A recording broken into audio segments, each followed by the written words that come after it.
Welcome, welcome, welcome back to Truth Quest. My name is Aaron Moriarity. I will be your host, and we're going to go on a quest for truth together.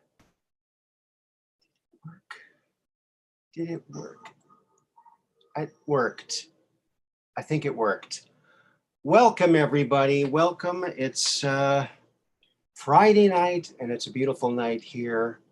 I hope it's great where you are. I am going to share this out now to my Facebook friends. So if you're here, thank you for being here. Please share this on out to all your friends, your relatives, a few of your enemies, and even some strangers, because, you know, we're all earthlings, most of us, right? All right. I'm sharing this on out to my Facebook friends on that strange little platform there. I really liked MySpace better, to be honest with you. Well, what about you folks? Did you like MySpace? Hello, Dark Brain, Celestial Soul. Good evening. Reporting for quest duty.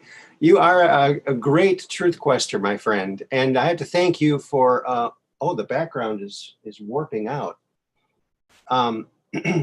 For the super chat on Wednesday. Thank you so much. And also thank you to Nicoletta Trumpy Bear and Becky Forrest and Dark Brain for contributing last time. So thank you very much. I really, really appreciate that.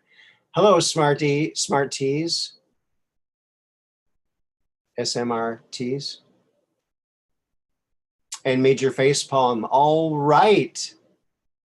Oh, I hope, wow. Now I got to start thinking about dad jokes. I didn't even think of that until I saw Major Facepalm. Major facepalm. Should have had a joke ready. I should have had a joke ready. I hope you're all doing well today. Okay. I guess we're going to get the music rolling here.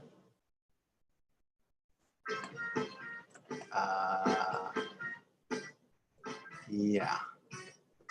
We're going to skip right through that first one. I hope you're all having a grand old time. A great old time. And yeah, disclosure, baby, disclosure. What's your idea of disclosure? What would you like disclosed? Just the fact that we know that aliens exist, or the fact that we have been in communication with them? Or would you like to know all of the details, like the full disclosure? I would like the full disclosure, like rip the Band-Aid off. Yeah, you could leave the Band-Aid on, you know, a couple more decades, you know, but that's not good for the healing to start. You need to rip that Band-Aid off and let air get to that part of the skin and heal what's been wrong with everything, as far as keeping things secret from us, and advance our society. I don't know if that music is too loud. Maybe it's kind of annoying. I don't know. That might be a little bit better. Okay.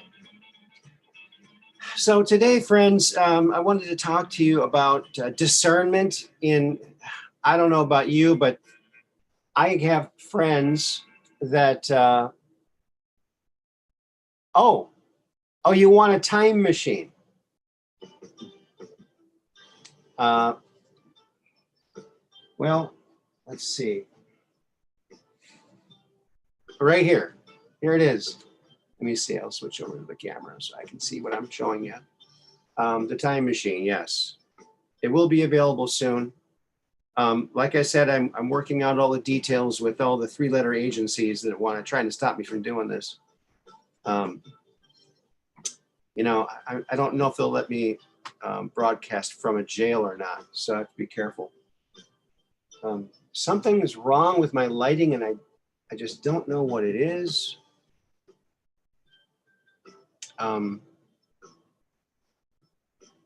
My background is wigging out, and I don't like that. It's not getting enough light. Yes, the time machine. Yes. Well, you know what? It's very delicate. You can't shake them. I shouldn't be shaking it. Could be creating a new timeline. Those time crystals. Got to be very careful. Very volatile time crystals. Not volatile, but very powerful. Very powerful. So yeah. You know, it is what it is. It's a basic little device, and it's something that now again you cannot travel into the past, only into the future. Okay, with this device. And look at my background. See all the energy coming off of this thing? It must be having all kinds of like antimatter energy pumping off of those time crystals. So yeah, it's pretty darn exciting, I'd say. First time ever. You won't believe it. You won't believe it when I can finally show this to you. You know, I want to do this right. I don't want to end up in big trouble for doing this. You know, as you might know, years ago, I was threatened to be thrown in jail if I didn't stop my cable access show, which I had going up here. It aired 3 times. And then the chief of police thought he'd call me up and threaten me. And he said, and he was yelling at me, "Listen, Moriarity," he called me by my last name. "You stop that UFO show of yours or I'll throw you in jail." "But officer, don't you officer me." And he was like really angry. And he said, "I'll throw you in jail. I'll throw away the key. No one will ever know where you are." And he was like screaming this over the phone. So a little bit after 5 o'clock in the afternoon. This was several years ago, many years ago. Way back before the turn of the century. The last turn of the century. In the 90s. 1990s. Not 1890s. 1990s. And so he threatened to throw me in jail, throw away the key. No one will ever know where you are. This is what he said he was screaming this at me over the phone. In the meantime, I was living at that time, 808 Pennsylvania Street, Sturgeon Bay, Wisconsin. I owned the home at the time. It's about maybe less than a city block, maybe a half a city block from the police station, or where the old police station was at the time. So I didn't sleep for nights. I didn't sleep. I couldn't sleep because I thought that they were going to come and throw me in jail and throw away the key for having a cable access show about UFOs. It was a live call-in show too. Imagine that. And here we are. But hey, they can't close this down. Well, you know, I suppose it could be closed down somehow, but not by the local people here. But yeah, there was a giant UFO seen here back in the early 50s. And they don't want that brought up at all for some reason. So cover-up comes right down to the local level. There's cover-up. There's UFO cover-up. They just don't want it. They don't want any of that. I think it would boost tourism if they could, you know, make UFOs out of hay bales or something crazy. Have UFO day or something. it could be a big thing, but I guess they don't want that. They would rather throw me in jail and throw away the key.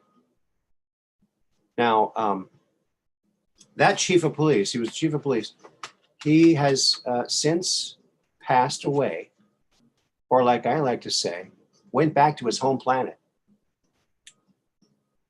Hi, Jacob, how you doing? All righty then. Look at, we're all here. Oh, 11 people watching at the moment. We got 2 likes. I'm going to be number 3. Haha, I got number 3. What number can you guys all get? That goes for all you people watching after it's done too. So please like it, share it. Sharing is caring.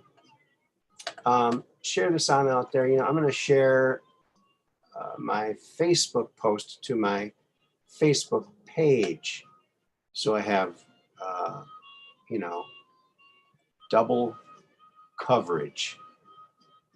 I saw something very interesting today, folks, and I'm not sure if I know how I feel about it. At first, I was like kind of excited about it, but well, I don't know. I'll show it to you. Let you take a look at what I'm talking about.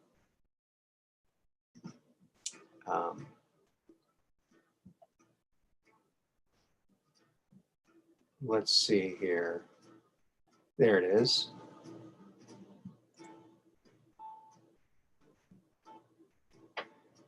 Yeah. I hope you're all liking the music in the background. I hope it's not too loud, too soft. To a page. There we go. Truth Quest. Truth Quest.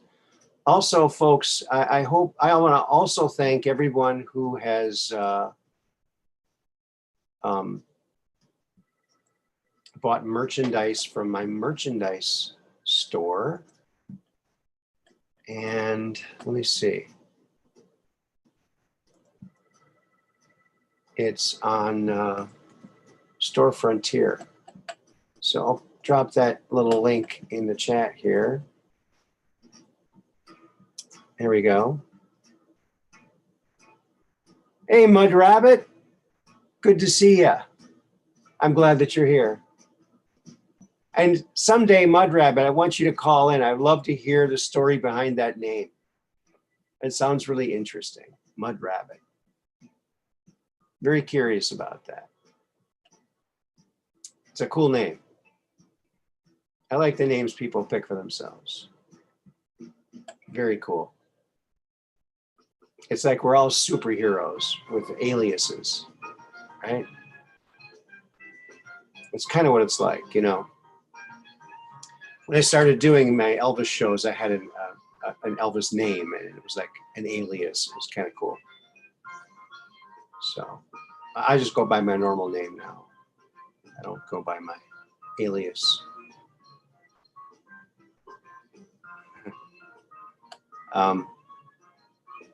So yeah, I came across something really sort of interesting today. Well, let me just show you and see what you think. Oh, your superpower is going down rabbit holes, and that's why you get muddy. Okay, that's kind of what I thought. Yeah, yeah, that's really cool. Mud rabbit. Yeah, so digging so much you're just muddy all the time. I got it. That's kind of what I figured. Yeah, very, very cool name. Brer rabbit. There you go. Rabbits are great animals. You know, I have bunnies that live in my backyard. Maybe not anymore because the dogs are back there, but a lot of bunnies running around all the time. So cute. And yeah. So yeah, let me show you this. It's down there in Peru. Of course, we were just talking about Peru. So my superpower must be a horrible sense of humor. Hey, any sense of humor is a great sense of humor, even if it's horrible, okay? Oh, you know what? I don't think I opened those up. Oh no. Well, hold on a second there, fellers. So what it was yeah, I'm opening them up now so we have something to look at here. Down there in Peru,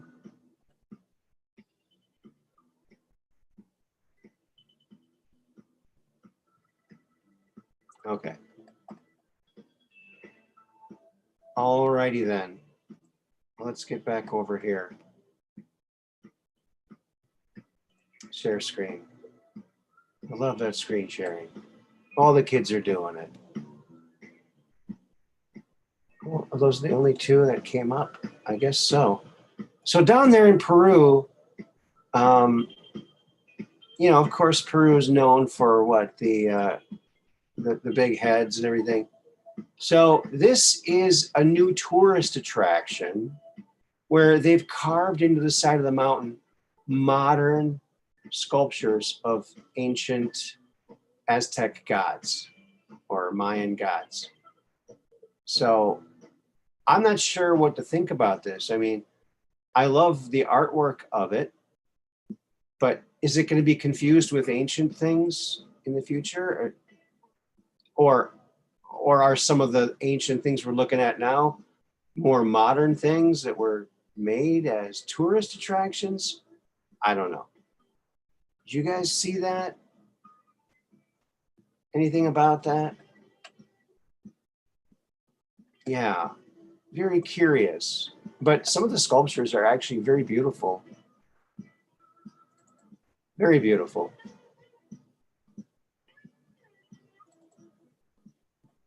In fact, I'm going to show you this one right here. I think this one's really cool. Oops. Oops. I got to click this first. All right, there it is. Yeah, it's kind of hard to see. Okay, check this one out. I mean, that is a pretty darn cool sculpture. I mean, the guy is just kind of like crawling out of the mountain there. I really like that one. But now these are not ancient sculptures. These are modern sculptures by a modern artist or artists at this new tourist attraction. I mean, I don't know about you. Very artistic and well done, yes. Yeah, but I mean, if you go into Peru and you had a choice, okay, we got a couple hours before we go to the plane. We could either go to the real site or the fake site. Which one do you want to go to? I mean, I don't know. It might be worth it just for the artwork of it, but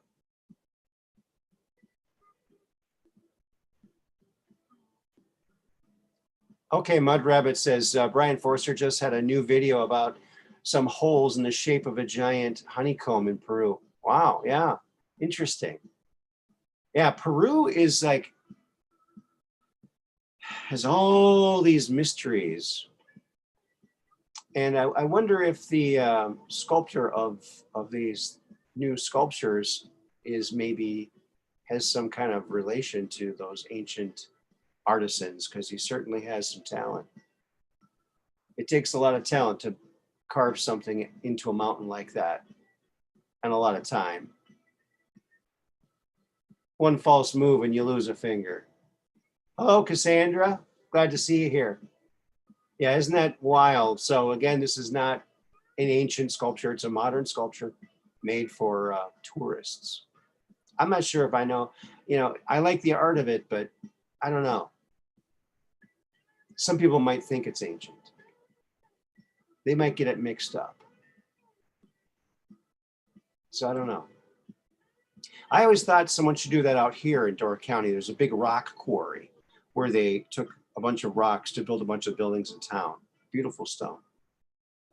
But it's just like sitting there like cliffs. And I thought they should do like some cool sculptures there. It would be very cool. Hi, Kelly George.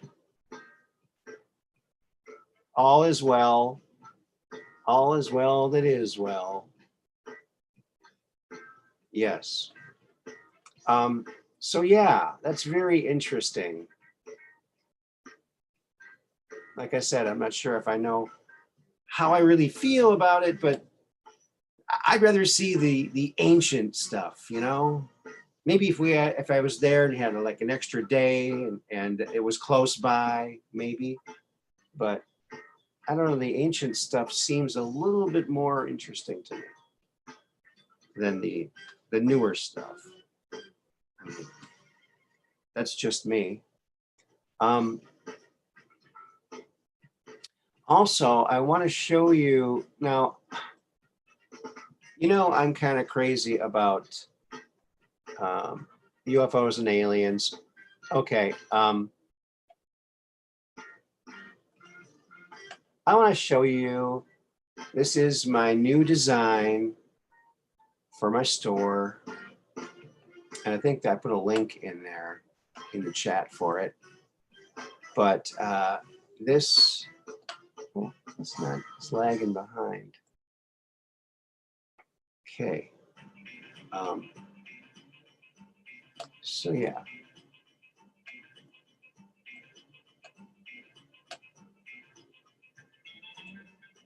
I don't know why it stopped. Okay, there it is. So that's Skinny Bob. And so that's available now in the big store, the Store Frontier Truth Quest store. So check that on out. That's a real alien, a verified real alien, verified by none other than Bernard Mendez, who worked for the government in the 60s and 70s as one of the handful of translators who could actually communicate with extraterrestrials. And so he had personal interactions with Skinny Bob. This is the actual alien. These are pictures from footage from the Kremlin. They released this footage of this being, and they call him Skinny Bob. I'm sure that's not his real name. I'm sure that's his, his Earth nickname, Maybe we can't pronounce his name. Maybe they don't have names on where this being is from. I don't know. But for whatever reason, they call him Skinny Bob. And he's a really nice guy. And he's the only extraterrestrial that can come and go as he pleases because he's such a nice guy. I mean, that's pretty cool to have kind of an intergalactic reputation where you can just go wherever you want to go and everybody else has to like go through the filter. But this guy, I don't know, maybe he's got like flames on his UFO or something. How do they know it's him? He's got some special signature, maybe. I don't know. But skinny bobblehead figures, that's a great idea. That is a great idea, Major Facepalm. Why didn't I think of that? Yeah, I think Skinny Bob is great. And when you watch that footage, it's just, it really, it's so cool to see another being from another world moving. And now I believe this footage is from decades ago. It's black and white. So it's from a long time ago, maybe the 40s. Also in the footage, it shows like a UFO. We played that in one of the last shows. Quite something, I must say. So go on and check out the merch shop. And that's where you'll find that. And I'm just going to copy it here and repost it. If you're all interested, I actually made a couple sales. I'm so excited. I'm so excited because it's just neat to know that somewhere someone is wearing these and people are seeing it where they normally wouldn't see something like this,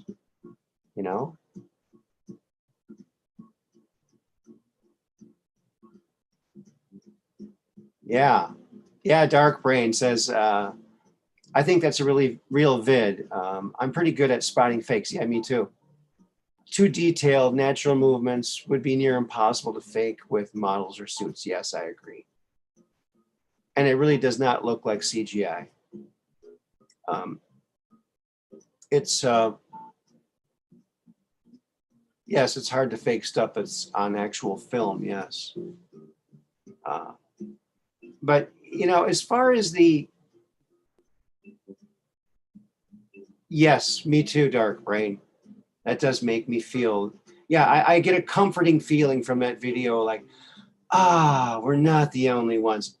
You know, it's nice to have a visual representation, a moving image of something that's someone that's obviously intelligent, you know, and he looks like a friendly guy. He has got a friendly face, you know. I think he could probably do like host a children's show, you know, like he could be the new Barney. But I think whereas some people didn't like Barney, I think everybody would like Skinny Bob. You know, he could be a hit. So Skinny Bob, we're calling on you again. I want everybody to telepathically send a message out to Skinny Bob. Please, Skinny Bob, come and be on the Truth Quest show or any show. And let's get some dialogue going because it would really, really be cool. We really like that. Oh, you don't trust Skinny Bob? How could you not trust a guy like that?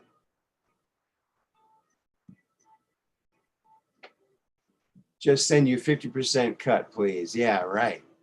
I know, right? If I had a nickel for everything, every idea I had that someone else made, I'd be rich. So yeah, Skinny Bob. You gotta love Skinny Bob. He's just this great, great guy. Super nice guy. Nicest guy in the galaxy, they say. So they say. Right? Let me see. Where the heck did that go? There it is. There it is. Aha. Okay, I'm going to drop this into the chat-o-matic and see if anyone wants to call in. All right? If you have a story, if you have a sighting or something that you saw or experienced that changed your life, something that has to do with disclosure or anything,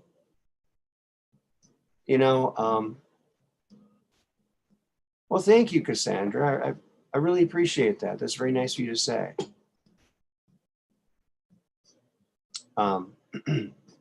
So if you have something to talk about, feel free to call on in and we'll get the dialogue going. And I'm going to leave a special message for anyone who logs in.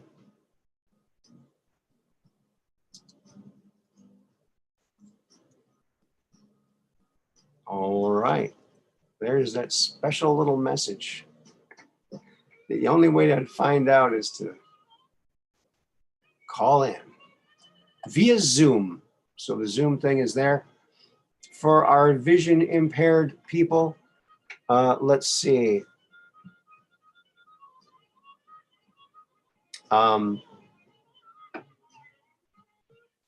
One tap mobile plus 1-646-5588-656. I think, I'm not sure if those are the numbers that work for that, but Skinny Bob looks like he's wearing skinny jeans.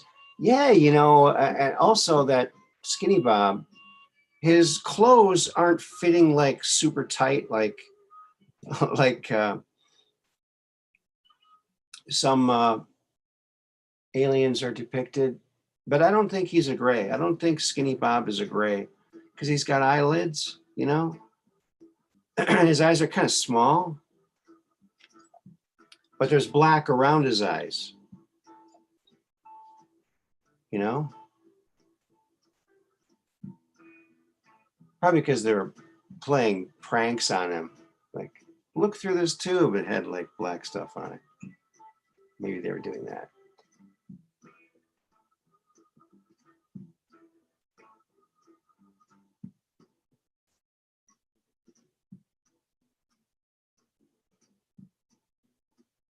Yeah, good point, Dark Brain.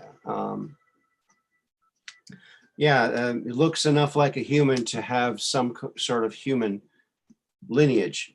Possible. You know, I really like the original Battlestar Galactica, where the Cylons, they were biologically, they were not suited for space travel. So they built robots to be their emissaries and their warriors. And they, because these beings did not, were maybe too delicate for rugged space travel like that. So yeah. So and also I heard that every planetary system, every star, I believe, gives off like a template. Like, I guess it would be like a template because it's all the radiation and everything that comes out that hits the planets that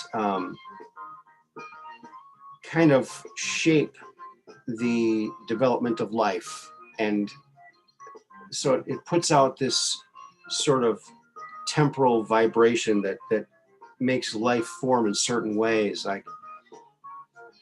like around some other star, maybe the life forms would be, have 3 eyes instead of 2, or some other kind of thing that would be beneficial to that planetary system. But supposedly, so every star system has its own kind of template for life. And if you come here from another star system and you look different than humans, and you live here for generations, you will start to look like humans because you're molding to the template that's being constantly, fed into the life template, if you will.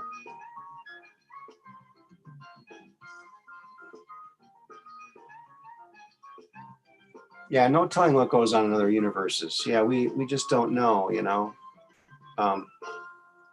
If you read the book Alien Interview, it's very interesting. If you're questions about aliens and what kind of things we could learn from extraterrestrials, read that book. I mean, it's pretty incredible. Pretty darn incredible. I have to get Lawrence Spencer on. He's the editor of the book. He doesn't take credit as the writer because it allegedly came to him through the mail from, I believe, Ireland, some country in Europe, from Matilda McElroy. She was an Army airfield nurse at Roswell, and she was the only one who could communicate telepathically with the extraterrestrial Errol, who survived the crash. And and Errol was explaining to Matilda that Errol's people are from a different universe. And when they came to this galaxy, or this part of the universe, or this universe, Errol said it was a different universe. Now, I don't know because, well, I guess it was a different universe. Now, whatever that means, because, I've seen a mathematical model of the universe, and it's kind of egg-shaped, and it's always expanding. But it's like egg-shaped. So there could be other egg-shaped universes. If there's one, there might be more than one. So for however they transversed this to this universe, they are not from this universe, apparently.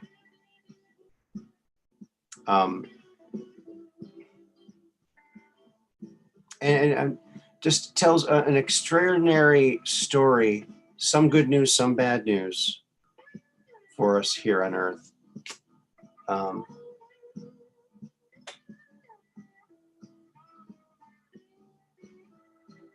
3 eyes.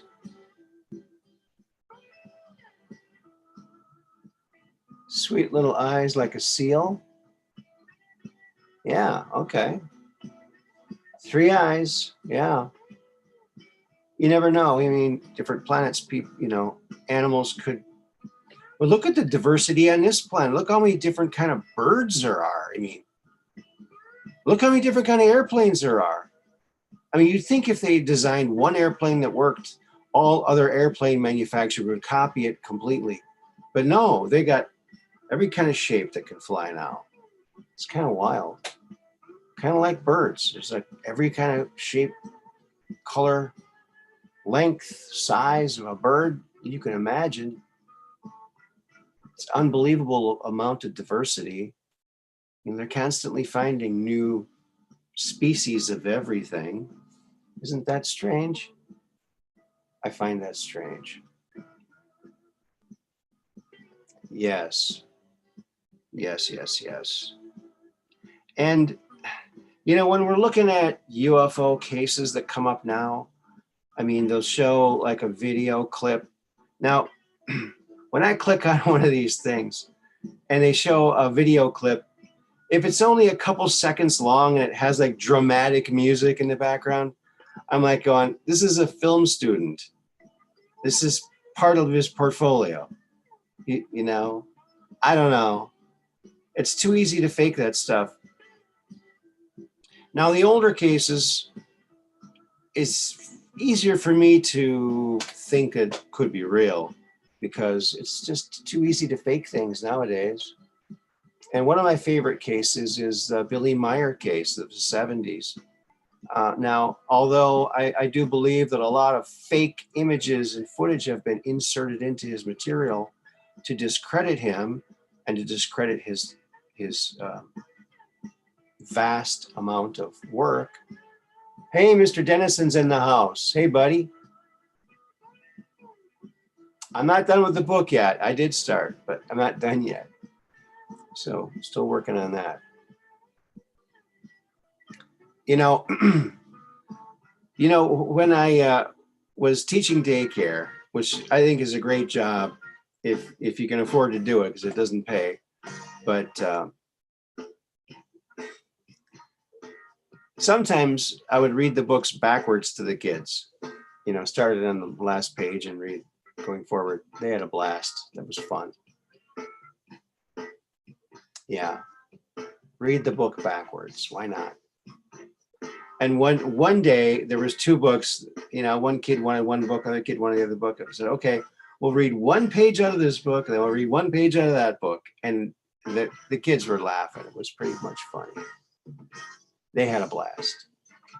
So, yeah, if you want to make a difference, you know, work at a daycare or, you know, open a daycare and help people out. But, you know, that's one of the beauty things about this pandemic thing is a lot of people are homeschooling now and they're learning the joys of teaching their own kids and actually spending time with their own kids. So I think that's fantastic. And that's one of the silver linings of all this, you know, if you think about it. Oh, Edward Taylor says, hey, Edward, Billy said the Pleiadians, or the Plejarians, I think he calls them, said our universe was egg-shaped. Yeah. They've done computer models of it, and that's pretty much the shape of it. And on the outside, you can see splotches of new stuff, of new matter forming as it grows.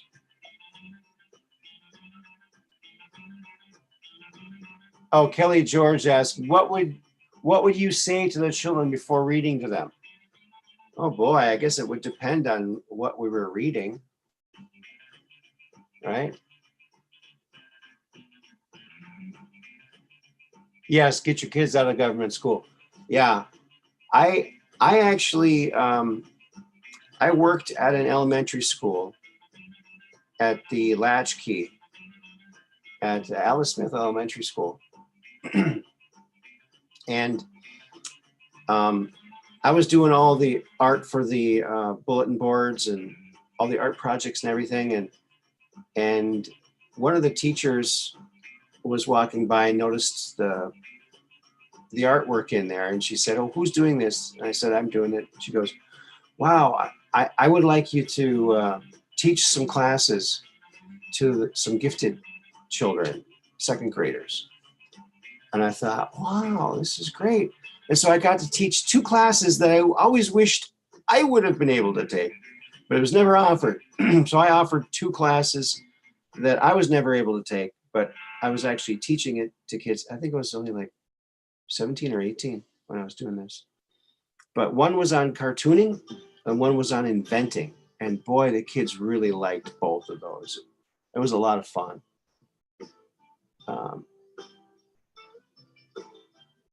Yeah. Yeah. Yeah. It's amazing. Kids are our future. So, you know, they need strong guidance and help and protection from all that's out there. So whatever you can do to help children to live a healthy, happy life, free of anything bad. I think childhood is sacred.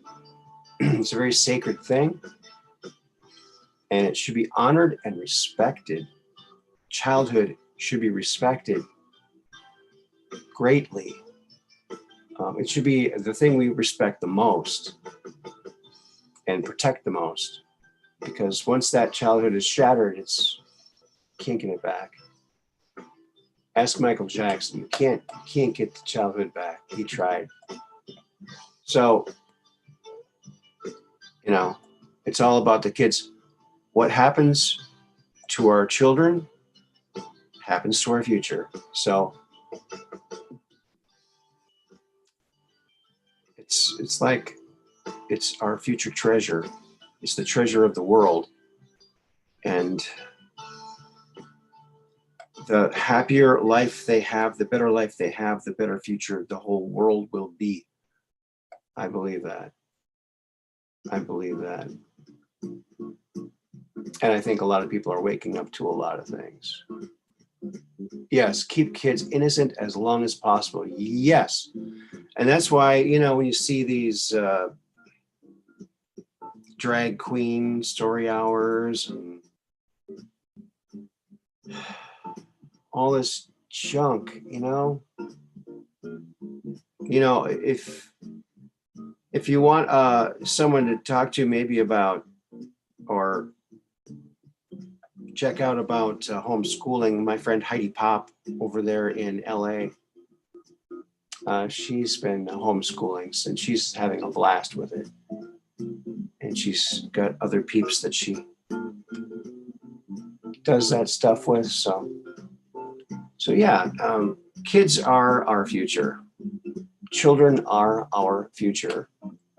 And I was very blessed to have a very non-eventful childhood as far as trauma goes. So I feel very fortunate, and I really believe that every child deserves that kind of a life, a very happy, normal life. And we need to do everything we can to help these kids. You know, sometimes just smiling at them when you're walking past or something, you smile at a kid, you know. People avoid looking at kids, you know, it's kind of weird. It's like they don't want to acknowledge them. In the old days, they'd say things like, kids should be seen and not heard, you know. I think I heard that a lot when I was a kid. But kids need to be heard. They have a lot of funny things to say. So if you listen to what a kid says, you'll be laughing, trust me. Who's on Instagram? You know, I tried that. I tried going on there. I don't know. I can barely keep up with Facebook, you know? Heidi Pop, yes. I did an interview with her, so if you want to look back in my archives, she's like this Care Bear. She's a Care Bear. And she's been working in Hollywood. But now she's out of that, and she's doing great. Very cool gal. And she's got a really tall, cool husband that has a nickname, The Giant. That's a cool nickname. If you're going to have a nickname, that's a great nickname. Yeah, she's pretty cool. Cool family. Yeah. So, yeah, homeschooling is the way to go. All right. That's New Hampshire. That's for damn sure. That's New Hampshire. Sometimes I say New Hampshire instead of for damn sure because it sounds so similar, right? Okay, I think it's about time that we did this. I don't know if I can find it. Is this it? I hope this is it. Okay. Now we're going to have to go over here. I think I'm going to mute this. Okay. This is a little video on Billy Meyer, UFO footage. I'm sure maybe you've all seen it. This guy, I mean, look at that. He got all these photographs and footage of UFOs from the 70s. He's over there in Switzerland. He's got one arm. He gets these amazing pictures and film. And here's some of his footage of a craft flying. And these were done in the 70s. And these have all been analyzed. There's no trickery or hoaxes about any of this. There's no string. It's an actual craft. Okay. So, I mean, this is amazing. And that bird just disappeared. Okay, we're going to skip past this guy. We're going to go to the next footage, okay? Oh, here it is.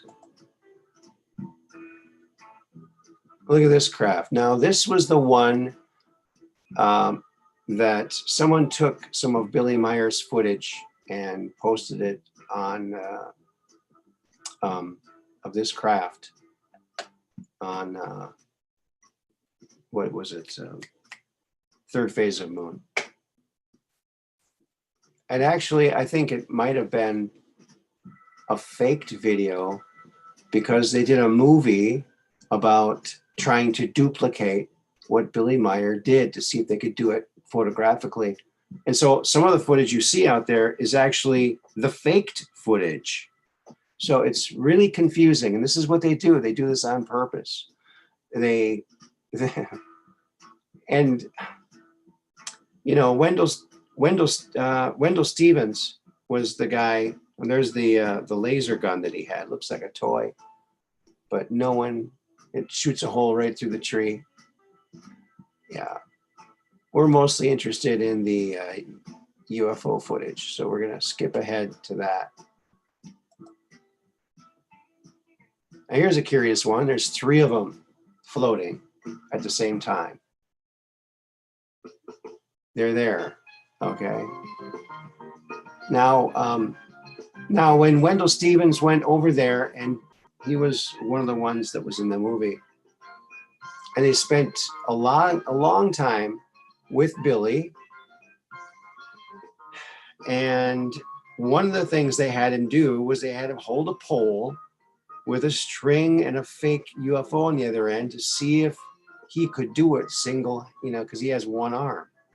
He did not want to do it because he didn't want an image of him where it looks like he's faking it.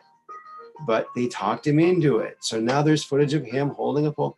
I mean, It's so predictable why they do these things. They're trying to make it look like a hoax. Now, this is a very strange looking UFO, wouldn't you think? I mean, don't you think? It's very strange. And there he is. He's written many books, supposedly the teachings of the Plagiarian. Now this one looks like it's on a string. Now, this might be one of the footage of the people trying to fake it, or it's a real one. I don't know.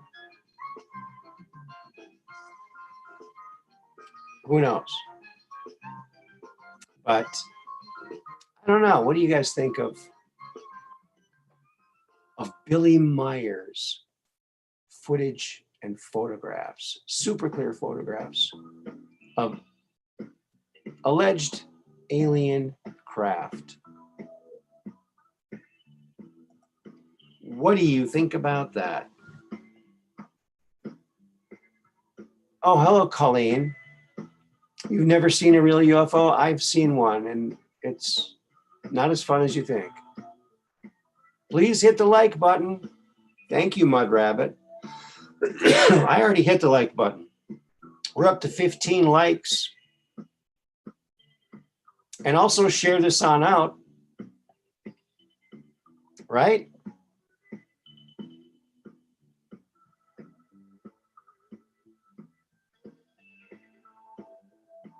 Clay Clark, yeah, he is a great guy. What a bundle of energy he is, huh? Wow. Yeah, he's been on Red Pill Show a couple times.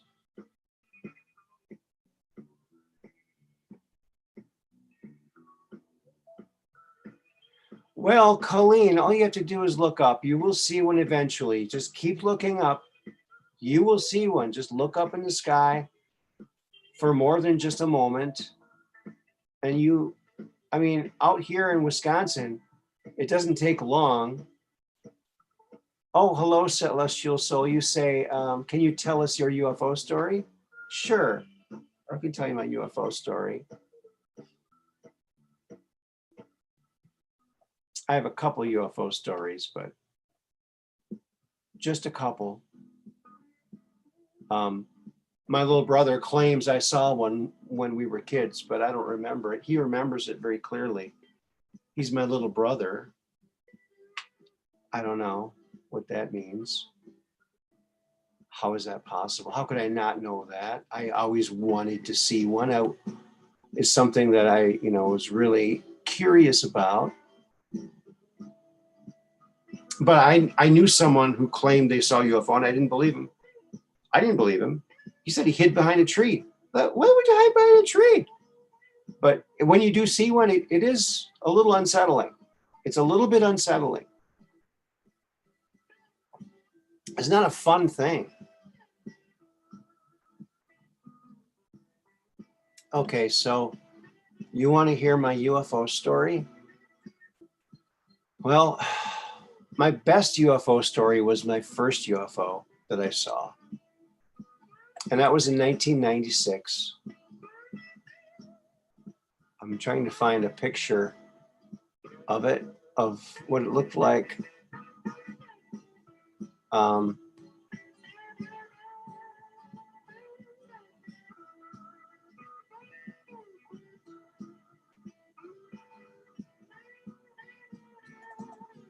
This is what it looked like. Oh, I got to go over here and go to screen share. So this is what the UFO looked like. Yes, it looked exactly like that. I don't know if you can see that, but that's what it looked like.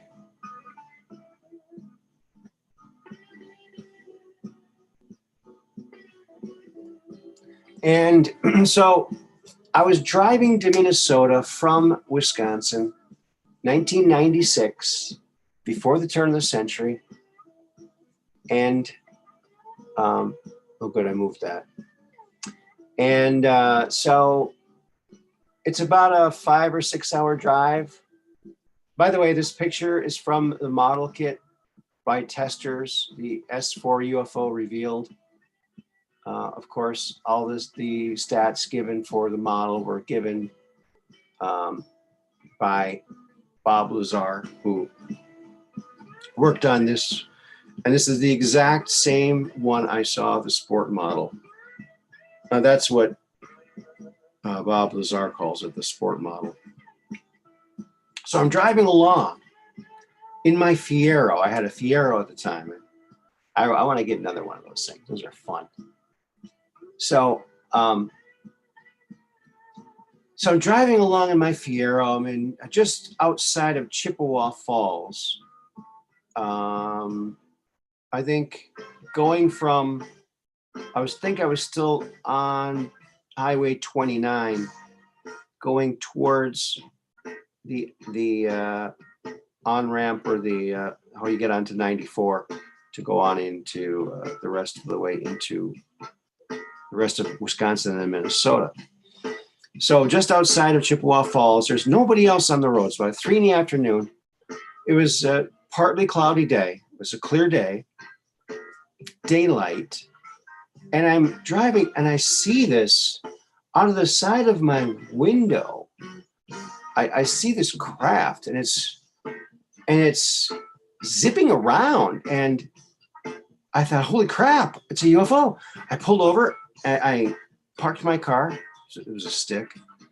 And I got into my car. I'm looking at this thing, and it's I don't know if you can see this, but it's like going, it would like go really quick at a right angle, then stop, and then it was going erratic, and it was stopping, and my mind is going, oh my God, it's not an airplane, it's not a helicopter, maybe it's a Mylar balloon caught in a wind vortex. No, couldn't be, because a Mylar balloon isn't pointed, and it would be wobbling if it was caught in wind vortexes. This thing was crisp, moving crisply. So I was freaking out, and I had this feeling, this kind of a ooky feeling, and kind of like a feeling like I wasn't supposed to see that, or I don't know, it's hard to explain. It's not like a normal kind of a feeling I've ever had before. It might have been a message from the craft. I don't know. I have no way of assessing that. All I know is I had this feeling, this very strange feeling that I wasn't supposed to see this. And I think maybe that's why it was darting around. I was trying to get out of my field of view, maybe. And then I stood there for like about a minute watching this thing zip around. Maybe not a minute, maybe half a minute. Then I realized, wait a minute, I got my video camera. So I went to my car and I grabbed my video camera. And I pointed it at the thing. It was a Sony Handycam, so I had a thumb record button. I put it up there and I hit record. It powered up, then it powered down. Never got a single frame. It never took a charge after that. I had to get a new battery. And then all of a sudden the craft, it zipped off at a light speed. And it was big. I mean, at arm's length, it was about that big in the sky. You know, if you hold your arm out and you make it's about as long as your index finger, a little longer than your index finger. So hold your index finger up. That's how big it was in the skies. It was pretty big, I mean, visually. So it was fairly close.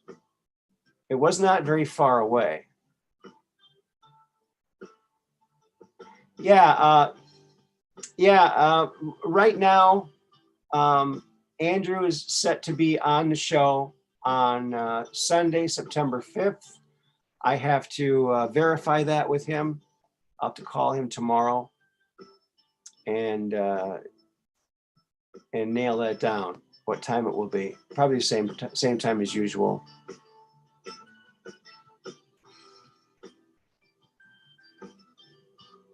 Yeah. I hope we can, yeah. I hope he does come in.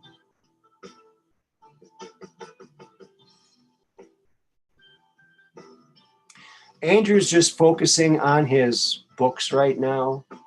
And the whole reason for the show was, our regular show, weekly show, was so that because Andy had been unable to interact on his Facebook page or on the internet with anybody because he couldn't read for the last 3 years because of his blindness, his vision loss. And so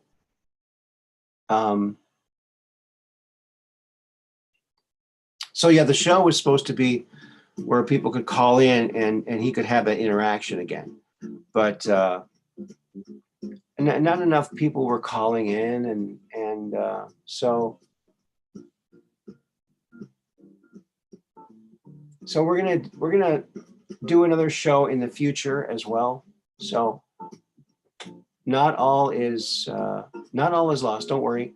And also, I was talking to Nira Isley, and she looks like she will be coming on the show. Haven't nailed down a time or date yet. That's to come. She's a very, very nice person and a very important voice in this community. So I'm very honored that she's going to be coming on the show. And I want to thank her for her service. She was in the Air Force.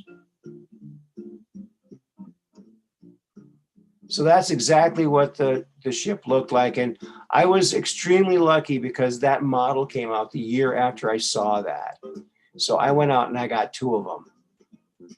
So that's like my favorite model. It was not very hard to build. And, Bob Lazar said that there were no seams. All the corners were were rounded. It looked like everything was like melted together. And there was no rivets, no means of how it's held together, nothing. Almost like it's made from one piece. And I think that is how they make things, because they kept asking, how do you make your craft? How do you make your craft? And the answer was always spirituality, because they do it spiritually. They just think it into existence. They're on that high enough level to do that. I think that's how they do it, really. Hi, Sandy Sue, 22. Oh, that looks like one you saw too. Awesome. Yeah, that's just like the one I saw. Definitely in '96 over Chippewa Falls, Wisconsin.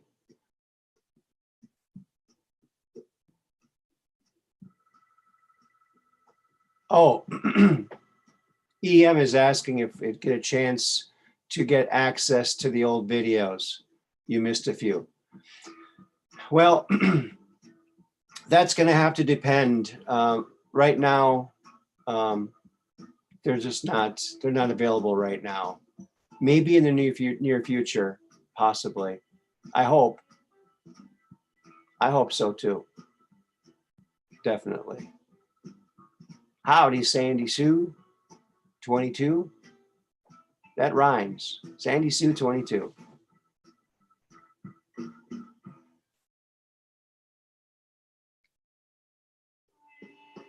GN, is that good night? Have a great weekend, Mr. Dennison. You're heading out. Okay, I see it. I see it up there. Okay.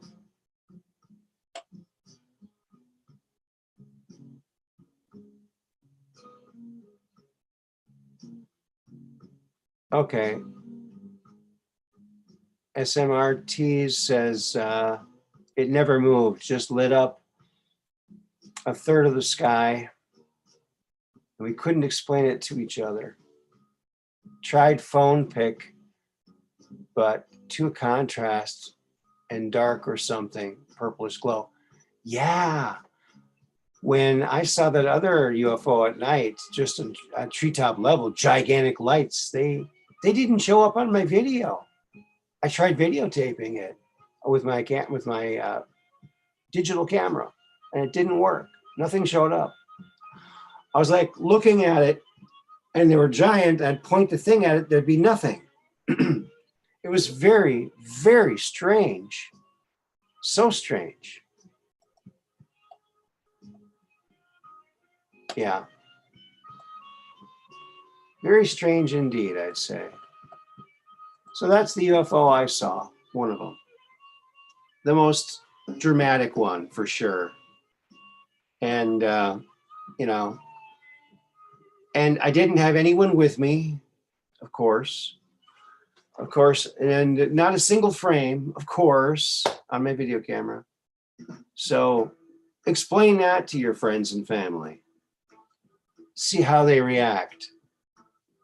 It's absolutely a shame how people are treated when they see something amazing. It's just horrifying, you know? Back in antiquity, if you saw something amazing, they wrote about it and it ended up in the Bible. Nowadays, if you see something amazing, they think you're crazy. So, are we more advanced now or less advanced now? You're welcome, Celestial Soul. Have you seen a UFO, Celestial Soul? You're welcome to call in, or anybody.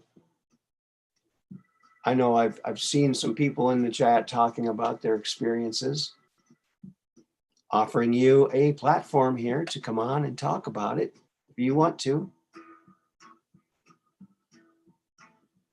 You need to see that special message in the chat.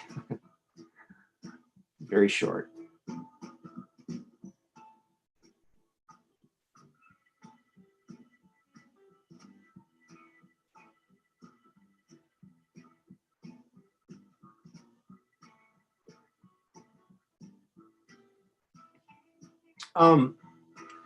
Yeah, I don't think we're going to do another call-in show with Andy. It just didn't quite work out, you know?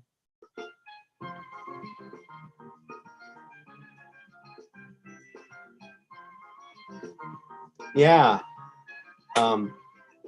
Let's see. Would it be a good idea to have super chats enabled so we can ask Andrew questions? Most people aren't comfortable calling in. Yeah, well, that was always something that we had. Yeah, and are the super chats not enabled for this video? I don't know. It should be. I mean, I didn't turn it off. I mean, let's see here. I gotta check something. I have to check something. Okay. Yeah, that UFO, it really freaked me out. You know, it changed my whole life. My whole life changed. I always wanted to see one, but it really didn't fit my idea of what it would be like, you know? It just did not quite fit the I guess, my expectations. I guess expectations are rarely ever met when you're trying to predict something, wouldn't you say? I don't know. Does that sound better? I think there's a sound dampener right there. Boy, that took a long time. My computer's going very slow today, folks. So,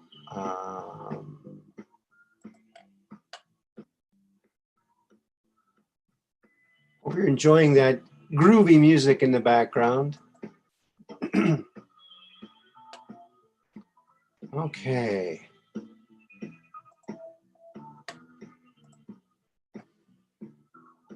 All righty then. Let's see here. Oh, brother. Brother from another mother, right? Okay, there we go. I just had to do something really quick, folks. And so now it's mostly done.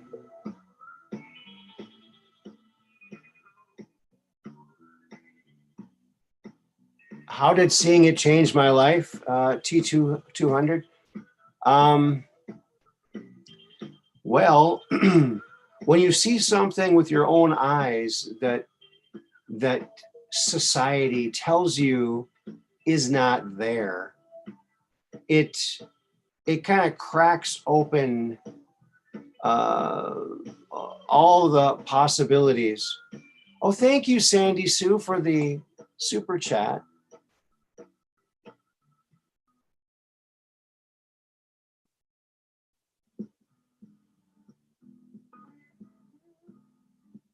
What did I think of the Angeli interview I sent you, Aaron?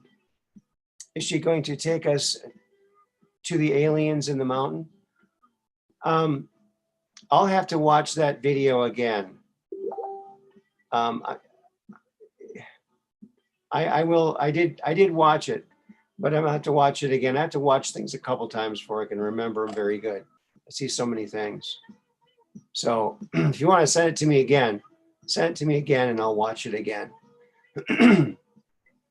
But thank you so much for the super chat. That's really awesome. Boy, my throat. Very dry, very dry here for some reason. Yeah, so it changed my life because when you see something that's not supposed to be there, that everybody thinks isn't really there, but then you saw it, it creates kind of a conundrum in your mind. All sorts of new possibilities start to emerge. If that's real, what else are they lying about, right? And I think that's sort of the trap that people fall into when they start to believe in things like the flat earth. That's my opinion. Because it does come to a point where, oh my God, everything's a lie, you know? Everything. Well, maybe not everything.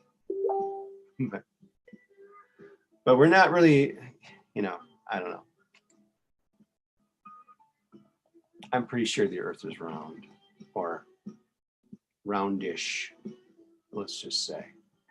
Perfectly round? No, I don't think anyone ever said it was perfectly round.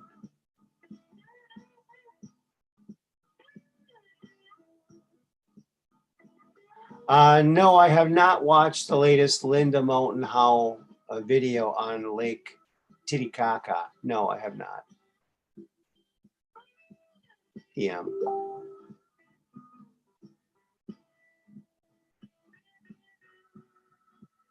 Yes, Edward, I think you're right. Yeah. Yeah. Yeah, and he does have a lot of patience. You know, when he was running for president, he was accessible on Facebook. He was chatting all the time. I chatted with him a bunch of times on Facebook. I thought, wow, it was a write-in candidate, but he was still running for president, and you could really chat with him. It was like, and he would answer people's questions over and over and over again, same questions. And he was like tirelessly answering the same questions over and over and over again. So yeah, he's very diligent. He would be a diligent politician for the people, I believe. So that's what I think. Parallel universe access. Yeah, parallel universes. Yeah. How parallel are they? If there's parallel universes, are there perpendicular universes?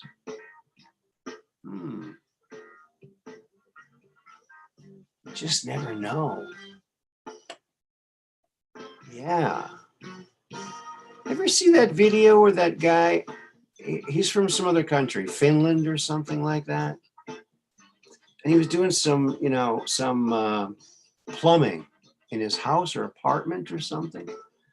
and he had to crawl back, and he kept crawling under, and he emerged somewhere else, and he saw himself as an older person, and he videotaped it with his cell phone, and they're shaking hands and talking, and they have the same tattoo. And I'm going, is this like a father and son, and this is just a hoax, or is this? So it's very interesting. I don't know if you've seen that or not. It's very fascinating. Look it up. That's the nice thing about YouTube, is you can just punch in a phrase about what the video is about, and you pretty much can find it. It's pretty amazing how they do that. You know, I don't like some of their operating procedures, but it is a pretty incredible way of cross-referencing things.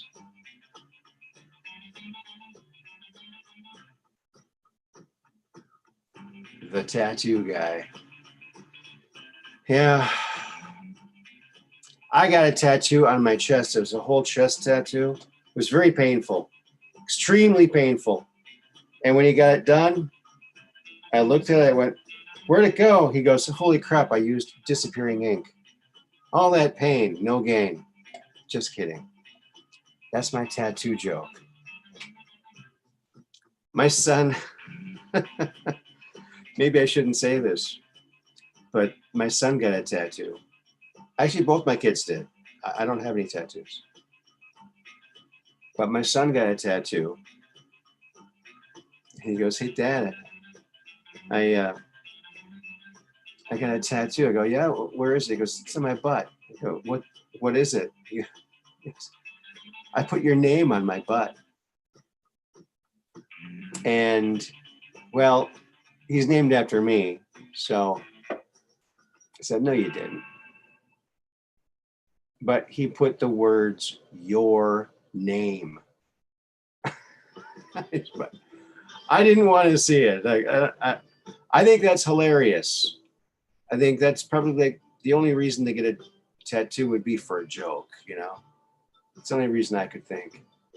But there's all kinds of toxins in that stuff. It's just not safe. I don't see it as safe.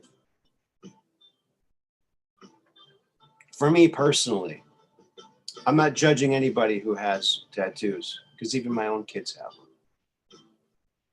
Tramp stamp. Now, my daughter wanted to get a tattoo with me, an Elvis Presley tattoo of the Elvis Presley logo. It's taking care of business in a flash, TCB, and then a lightning bolt. But I had to reluctantly turn it down.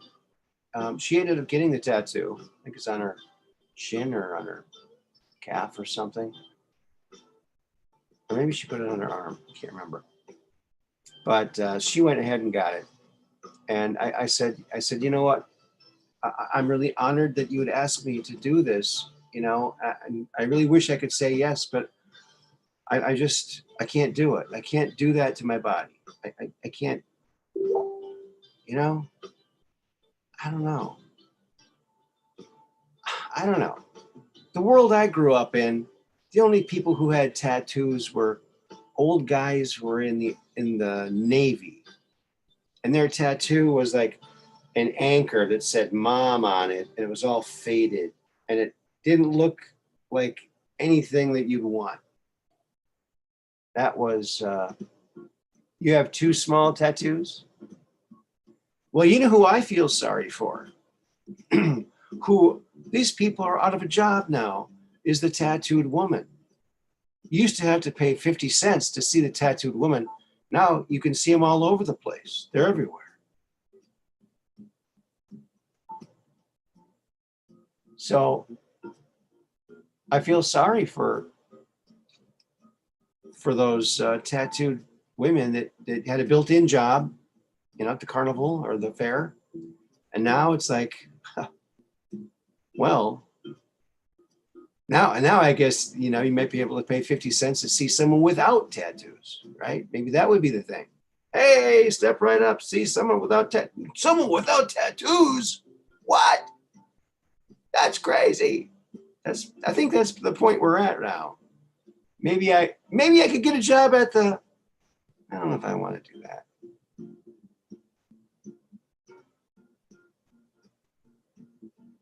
Kelly, you're too fickle to have a tattoo. Yeah.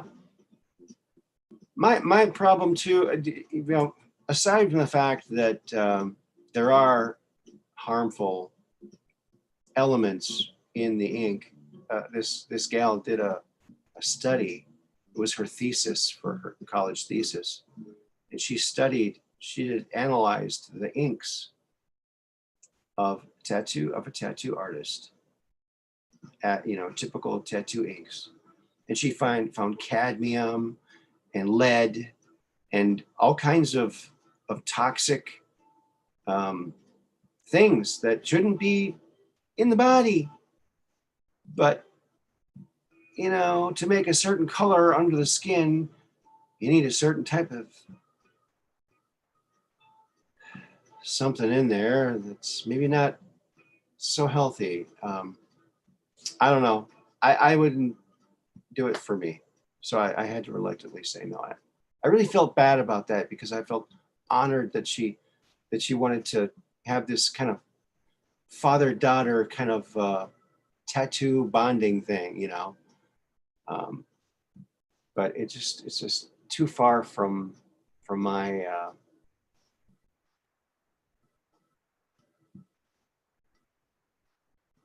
oh, Mud Rabbit, you've had yours for 37 years, probably needs a touch up.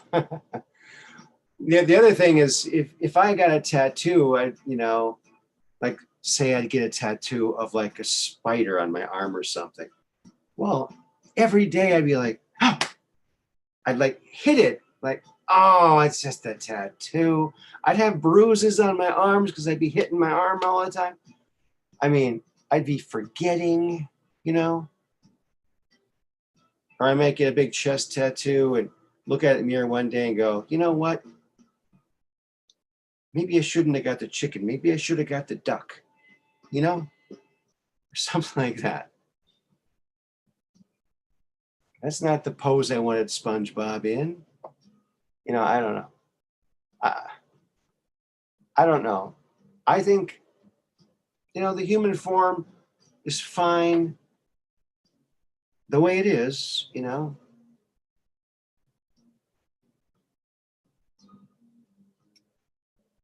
I like,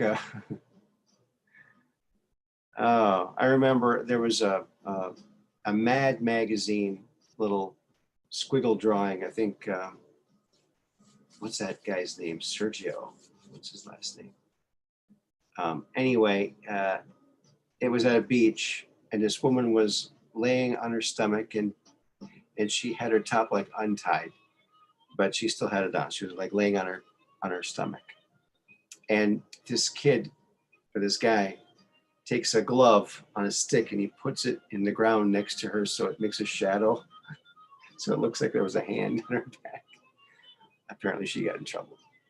Just a cartoon, though. That was kind of funny. Yeah. Yeah. Very, very interesting, I would say. So, yeah.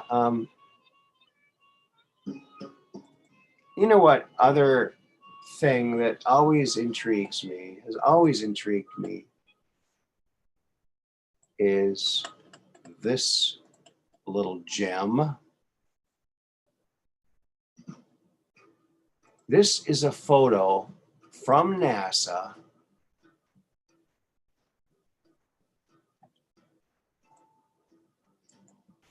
Okay.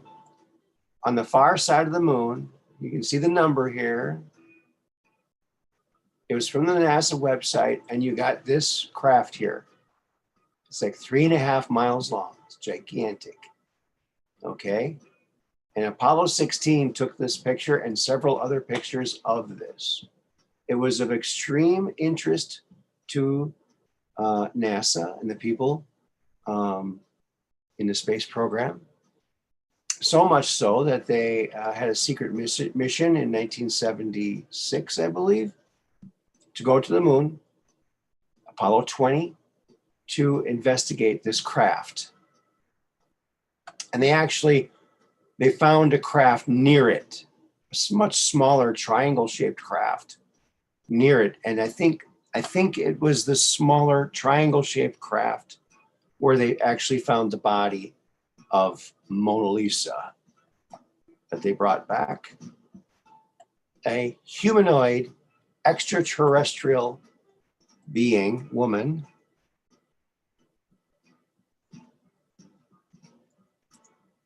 Oh, I probably should have put Mona Lisa.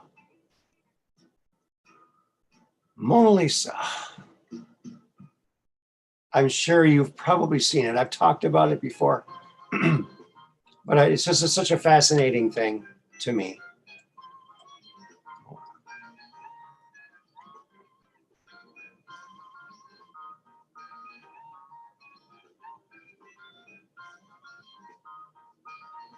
I'm not going to have it. Nope.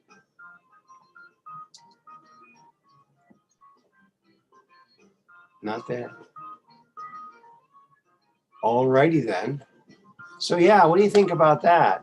I mean, I guess this is sort of a pixelated picture.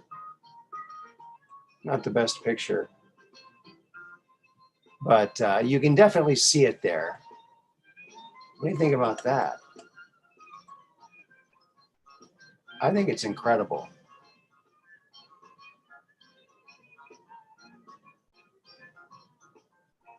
Oh, the Godfather issue of Mad Magazine. Yeah, Spy versus Spy, folding the back page, Alfred E. Newman. Mad Magazine was good. I was a big Cracked fan too. John Severin was a really good artist on that team.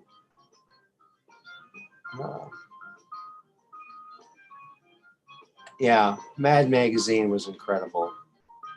Great artwork, great humor. They got kind of political in recent years. I guess they always were sort of political, but mostly humor. You know, humor needs to be rebooted, don't you think? I mean, good thing we have dad jokes.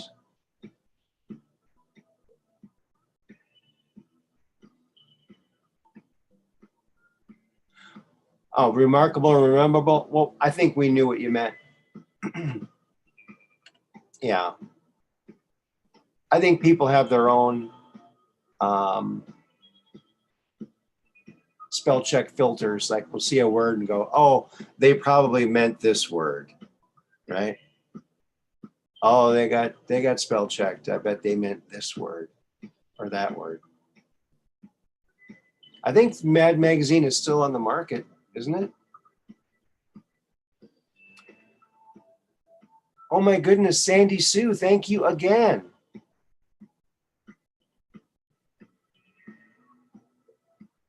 Okay. Anajli will introduce us to aliens living inside a mountain.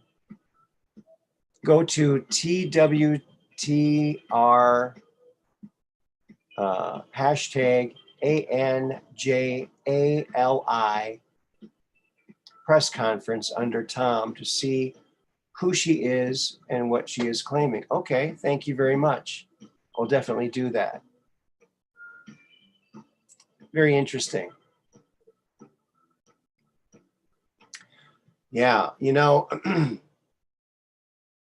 there's a lot of cultures that have in their folklore that ancient people went underground. Like they saw some cataclysm happening and they sought shelter underground. And this has happened generation after generation. So,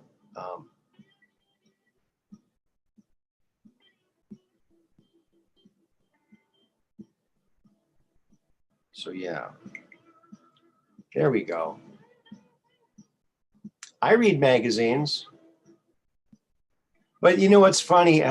We have a local paper here, and sometimes I read magazines. When I'm reading an article in the paper, I'll really like an article. I'll look for the like button. I'm like, oh, I'm in a newspaper. There's no like button in a newspaper.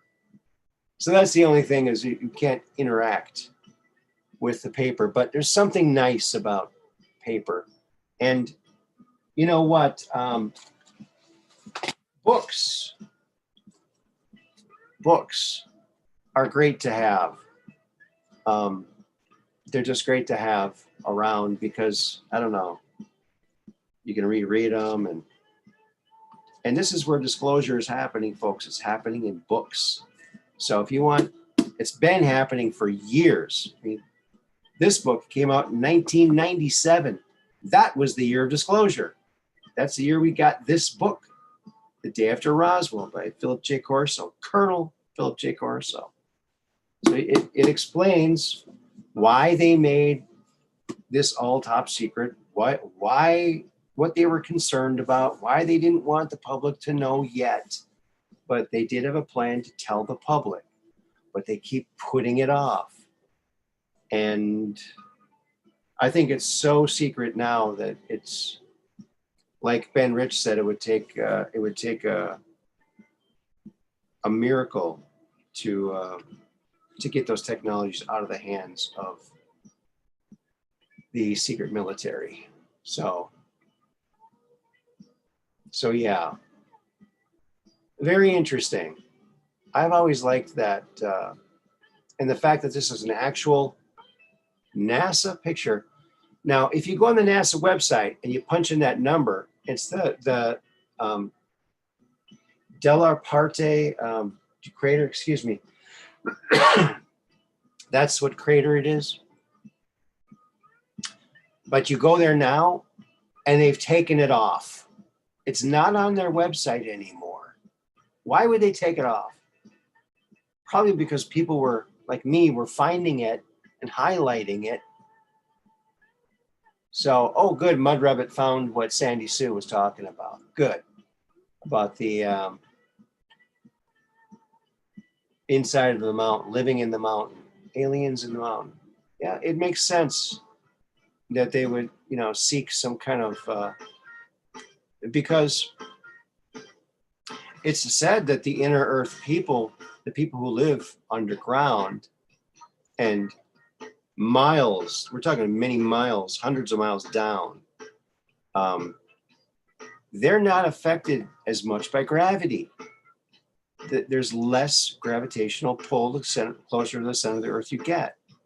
Also, you don't have the aging radiation of the sun constantly beating down on you if you're underground. So you live longer underground. You would actually live longer.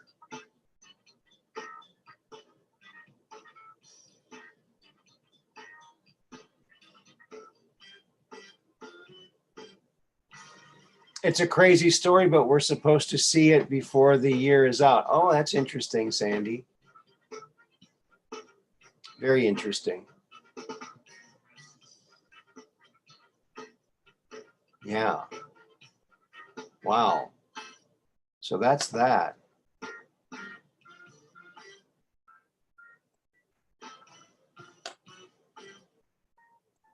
Yeah. Oh, my files. So yeah, we got the time machine. Also, friends, I don't know. I know I've mentioned this before, but if anyone's a gamer, you might want to check out this game that I invented. It's called Tetragon 2. Okay.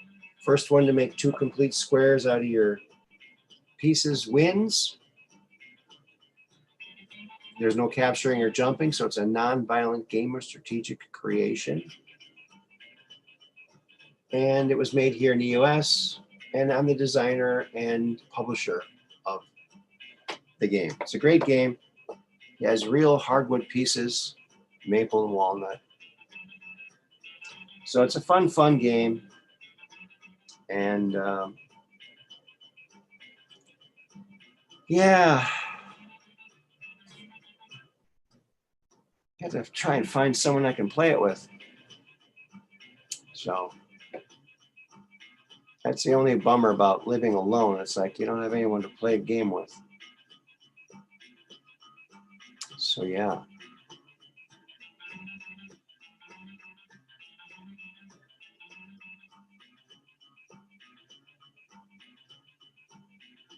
Oh yeah, you read magazines at the doctor's office. At the doctor's office and the dentist's office is up here that I go to.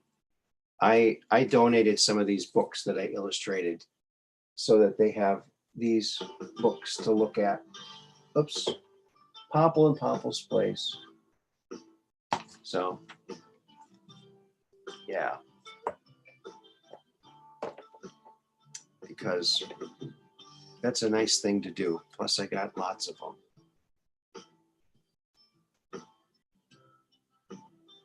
All right. Yes. I'm also working on that comic book too, friends. So that's going to be a while. I mean, only just started on it. And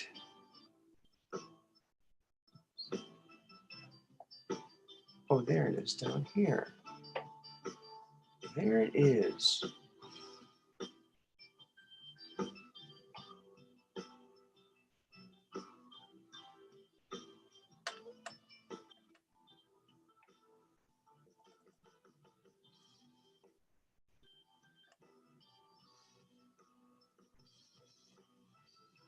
Okay, maybe we'll look at this.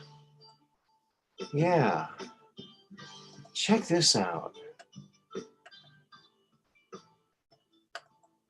It's a little thing with the time machine on it. How do you like that? Look at that. Have you always wanted to travel into the future? Now you can. Introducing the time machine. Time travel device. Yes, now you can go into the future as far as you want, whenever you want. But remember, warning, warning. This is a one-way time device. It can only take you into the future. It cannot, I repeat, this device cannot take you back in time. Only forward into the future. So there it is. That's it. And that's fun. Fun thing, friends. So there you go. Only from Truth Quest. Who else is working hard to bring a time travel device to your hands? It's going to be the gift item of the year. That's why I have to build up my stock before I start selling them, because I'm going to sell out pretty quick, I think. People have been waiting for this product for like forever, right? Since time began. So pretty proud of this. I mean, I got the Super Cube and the Invisimask, but now this is something else. Of course, you go seeing the Super Cubes, right? Oh, this one's invisible because it's green. Yeah, these are the Super Cubes. You know what? I'm working out a possible deal with the Super Cubes. Look at my third eye. Look, the Super Cube is like a third eye. Helps you to see the future. How do you like that? But these are great little bouncy balls. They're square, but you can kind of see it down here. Oh, the lighting's just a little bit for the background. It shows up there, but it disappears up here. So it's made of the bounciest substance on the planet. It took me 1.5 years to find this material. And it truly is the bounciest material on the planet. And now my father made this mold. So thanks, Dad. And so, yeah. And he also had to make me a round mold so I could test all of the different types of rubbers. And this kind of material has a 90% bounce back, whereas other super balls have a 75% bounce back. So this is a much bouncier material. It's much more expensive material than the typical stuff, cheap stuff they use in super balls. And that's why they don't use this in super balls, but it really is the best material, because I tried all of them. I tried all natural rubbers, all thermal plastic rubbers, all kinds of rubbers. And this kind, trade secret, works the best. Works the best, trust me. And guaranteed to bounce different every time, your money back. Yeah. I'm also working on pricing for that too. I've been selling them for years, but the price keeps changing because my cost keeps changing.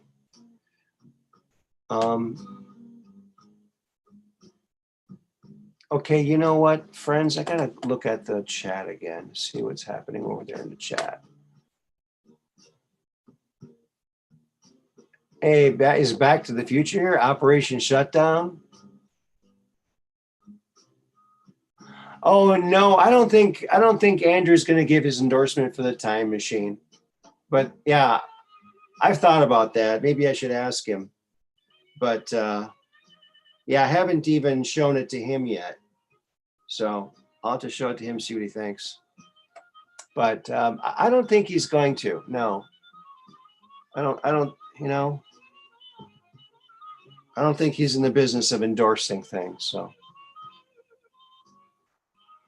He's got a heck of a story of his own. I mean, he doesn't need to be doing any of that. I mean, I'm really anxiously looking forward to his 300 chapter book. One of 7 books he has completed. 300 chapters? Really? So at least 300 pages, right? Wow. I mean, how thick is this book going to be? They might need we're going to need a bigger bookmobile.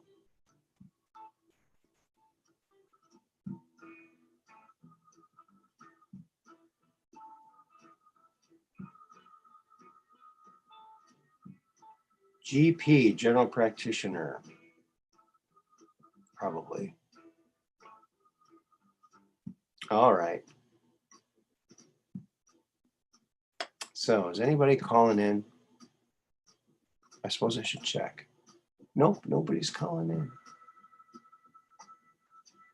Last chance if someone wants to call in. Oh, a T200 says, Aaron, do you think time itself has been bent or messed with? Yes, I do. I believe so. I think that the Mandela effect is proof positive that that is true. Yeah. The Mandela effect, I can't believe more people aren't talking about that. Sandy Sue, I had a colonoscopy and hubby had to wait outside for 5 hours in a hot car.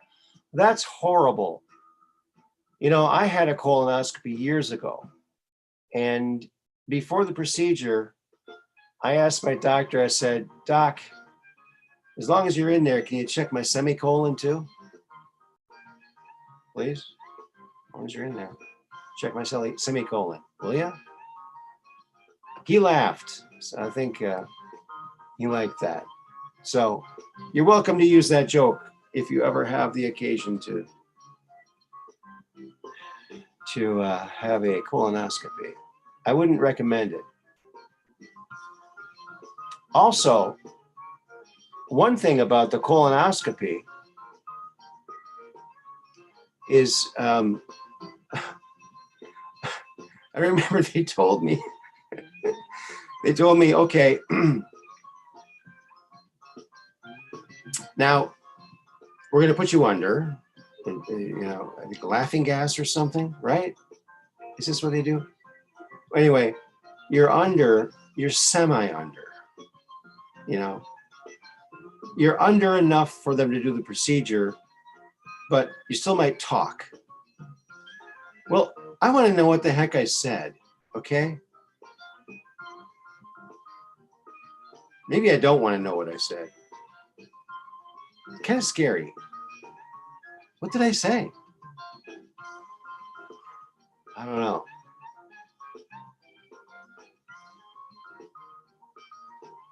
A sense of humor is the weapon of the angels. Hey, I like that. Did you make that up? I like that. That sounds like a classic quote. Maybe it is. Yeah, I think humor, you know, when I was younger, a lot younger, when I was an impressionable young man, boy, still living at home, obviously going to school. And you know, I would watch PBS a lot, Channel 2, public television. And they'd have British humor on there, like, you know, Monty Python, things like that. Okay. And I remember having the thought, I had this thought quite often, because there was a lot of war going on at the time too when I was younger. Ridiculous, senseless wars. And I used to always think, haven't we gotten to the point where we can talk things out and not have to kill each other? I mean, have we not reached that point yet? So I was always very disappointed in wars that we were even doing it. And when I'd watch these, like Monty Python, I would be just laughing so hysterically. I mean, just coming apart at the seams, laughing, because it's so humorous. And I thought to myself, if this much humor can exist on this planet, how can there ever be war? I mean, think about it. I mean, now England is a country we were actually warring against. We won our independence against them. Here I am laughing hysterically at their humor. And so how could anyone ever take a sword against an Englishman because they brought so much humor? I mean, I don't know. To me, humor is king. And everything's funny if you look at it right. That's what I say. Everything's funny if you look at it right. Everything is pretty much funny.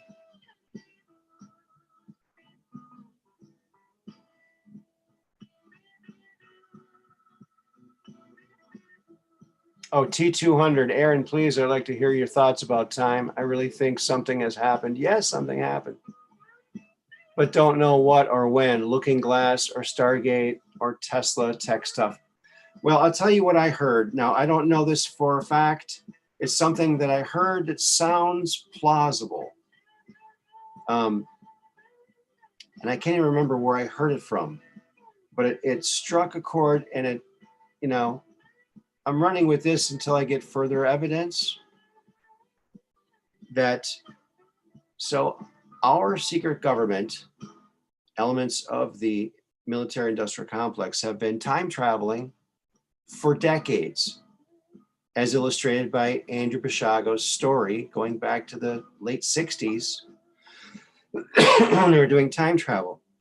One of the things that Andrew said, that when they sent him back to Ford's Theater numerous times to see who shot Lincoln, but he was never there in time to actually see who did it, certain little things were different. Like one time he'd see a dandy, a guy in a suit walking with two girls, like twins in his arms, like he's got a double date or something. Beautiful twins. And then the next time he'd go, he'd see the same dandy, the same guy dressed like that, but only one girl on his arm. So there were certain things that were shifting. Now, this is what I heard, and I don't have any evidence, and I can't remember where I heard it from. This is what I heard. Someone said that the extraterrestrials came to us and said, look, stop going back in time and trying to fix things that you messed up. Because every time you go back to fix something, it creates another little timeline. And they said, you need to stop doing this because time is like elastic, like a rubber band. It will snap back. All the timelines will snap back. But you need to stop doing it so they can all snap back naturally. And so what's happening now is all these alternate timelines where different things have happened are all snapping back. And that's why we have changes in our world. Passages in the Bible are different. Things that were said on movies, iconic things that were said, are now different. The one I remember was in Star Wars. I believe it was the second Star Wars movie, where Darth Vader is light sworded, sabering with Luke Skywalker. And I think right after he cuts off Luke's wrist, and Luke is like hanging onto that, that metal thing, and goes down for miles, and there's, Lord Vader, with his lightsaber. And then that's when he makes the big reveal. He says, Luke, I am your father. But now he says, no, I am your father. He doesn't say Luke. That's a huge one for me because I remember it. I even got out my videotape. And it changed. That changed. It changed. It says, no, I'm your father. It doesn't say, Luke, I'm your father anymore. That freaked me out. That's what makes me believe that. That's the hypothesis that I'm running with now. I don't have any evidence for it other than anecdotal because of what's happening.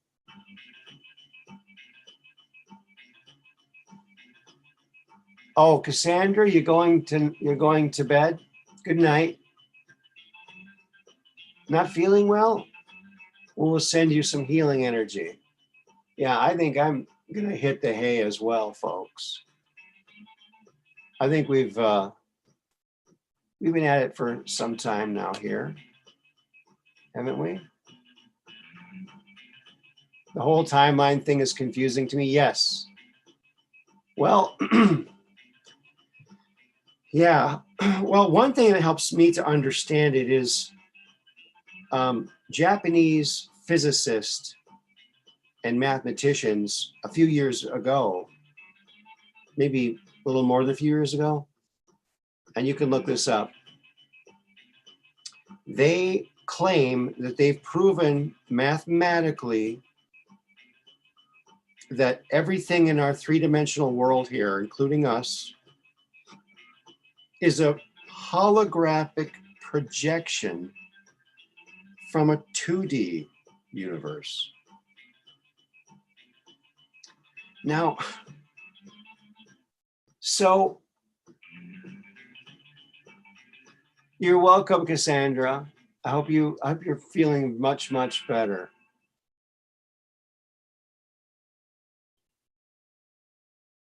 So, yeah, I forgot what I was saying now.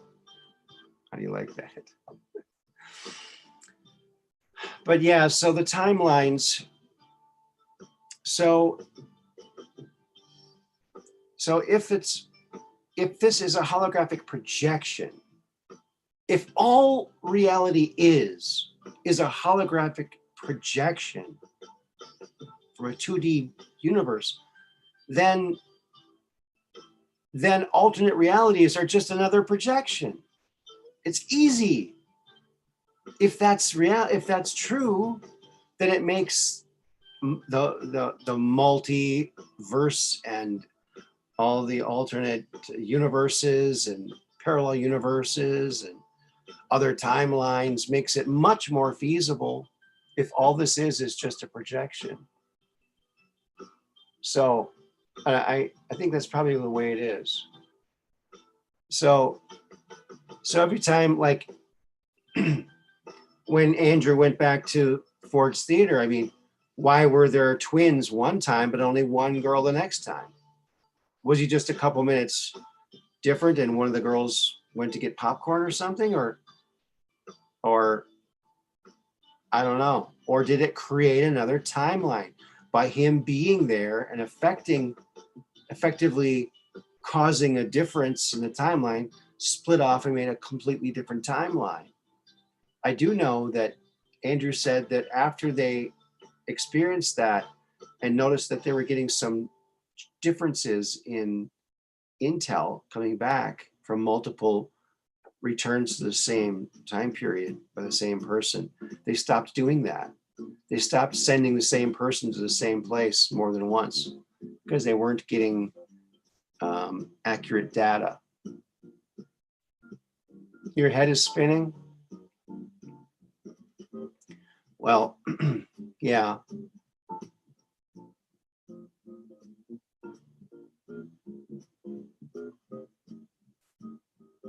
Bad news health today.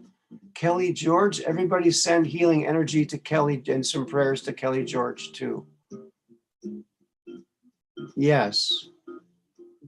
Good night and God bless you too. Thank you. Yes. Well, friends, I think this is a good time to say good night. I want to thank you all very much for being here. Thank you for liking and sharing and telling your friends about the Truth Quest. I really, really appreciate each and every one of you. I also want to thank Sandy Sue 22 for the super chats tonight. Thank you very, very much. That helps in more ways than you could ever know. So thank you so very, very much. I love you all, and I hope you all have a great evening and you all have a great dream. And yes, we'll be sending you healing energy to everyone who needs it. Good night, Mud Rabbit. Good night, Dark Brain. Good night, Sandy Sue, Kelly George, T200, Mud Rabbit, Celestial Soul. Boy, did I miss anybody? I just love our little fam we got going here. Well, to everybody. This is to everybody. Thank you so much. Join us again. We might do a show this weekend, so keep your eyes peeled. We might be popping on. I hope we do. I like doing shows. I love connecting with my fam out here. But Mondays, Wednesdays, and Fridays, right around 10 or 11, after Red Pill 78, usually. I don't like to horn in on his time. So thank you, Dark Brain. Thank you very much. Good night, peeps. Keep looking up. Keep looking at the stars. Keep searching for the unknown. We will find the truth. The truth will set us free. And then it'll be a great, great planet and a great, great time. Peace in. Thank you, friends.